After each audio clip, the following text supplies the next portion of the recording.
Hello and welcome to the Colorado Department of Agriculture Weights and Measures Program. My name is Aaron Yanker and I am the Weights and Measures Program Manager. This short video is intended for device service providers, also known as scale companies. In this video, we'll briefly go over requirements, reminders, and possible future direction the Weights and Measures Program is looking. We'll start with the reminders, go through the updates, cover the in-service reporting, and the future objectives. Remember, Colorado is a NIST Handbook 44 state. This means by law, the handbook is entirely adopted as of January 1st each year. Please make sure you're referring to the current version. Also ensure that you're referring to the relevant sections for the devices you're putting into service.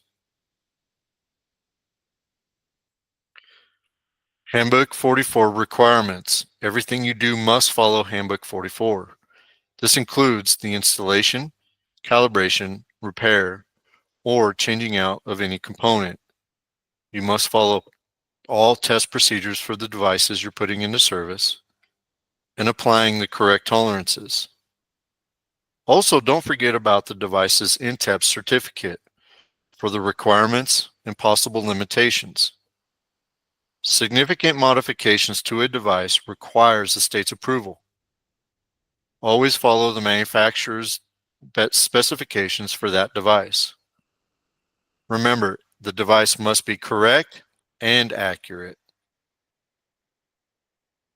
Your test equipment must be certified annually within the last certification date. You must have the correct weights.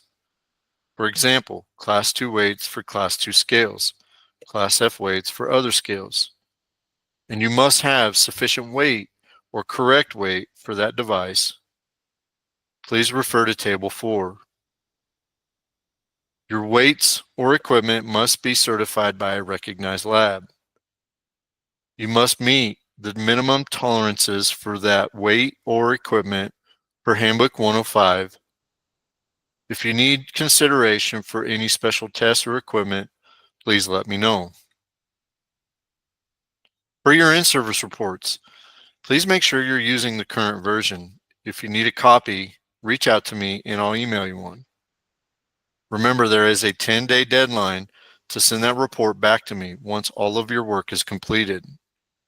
Please remember to complete the form entirely.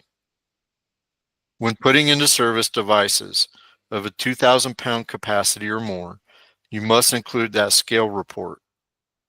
Remember to complete it entirely. This includes any prior calibration and after calibration readings. Anything you might consider out of the ordinary or other notes you want to include is always appreciated. This includes a major alteration or if there's accessible issues or testing issues to that device. If you're putting into service multiple devices that are the same, they can be listed on the same report with the corresponding serial numbers. You can always attach a separate document with multiple devices, information on it. Please remember that photos are always appreciated if you feel they are necessary. In 2024, the Weights and Measures Program underwent a performance audit conducted by the state auditors. They looked at all aspects of the scale device inspection program and reporting.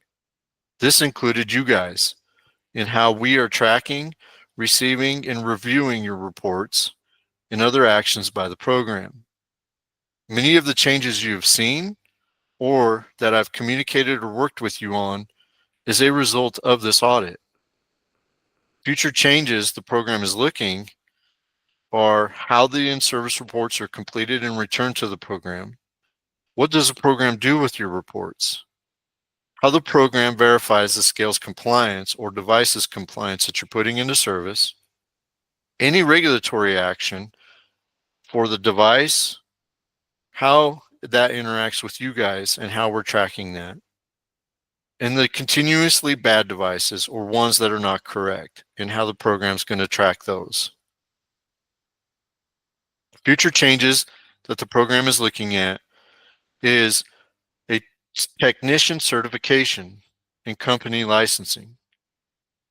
We're looking at the company license staying the same, but requiring the technician to obtain certification showing that they are knowledgeable and qualified to put into service the devices they are working on. The individual certification would be issued to the technician by either the NIST online training, other state certification, or a letter of qualification. If the technician chooses to go the NIST online training, Colorado Department of Ag Weights and Measures program does offer that in-person proctoring for those exams. This direction will accomplish, one, the program and the state having confidence that the work being done by that technician is correct. The certificate carries with the person, so it doesn't matter where that technician is working, they'll have that certification to go with them. Thank you for your time.